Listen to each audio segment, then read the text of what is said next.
Pour la relecture, est-ce vous, votre entourage et enfin votre éditeur? Pour la relecture, oui, tout à fait. C'est d'abord moi. Je fais lire ensuite à quelques personnes choisies dans mon entourage très proche. Même je fais lire à mesure que j'écris.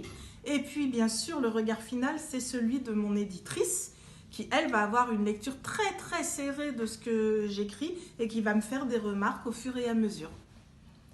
Est-ce un livre sur votre famille? Est-ce romancé ou de la pure fiction? Alors, c'est un livre qui est en partie inspiré par ma famille, parce que j'avais effectivement une tante qui ressemble un peu à l'Antoine du roman.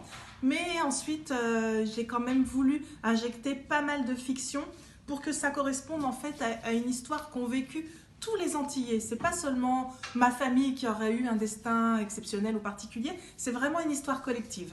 Donc Antoine, c'est un membre de votre famille. Elle est inspirée par un membre de ma famille, mais je lui ai après inventé une histoire et puis rajouté quelques caractéristiques. Y a-t-il un peu de vous à travers la nièce? Oui, il y a un petit peu de moi à travers la nièce parce qu'elle est née comme moi à Créteil, elle y vit jusque dans les années 2000 à peu près.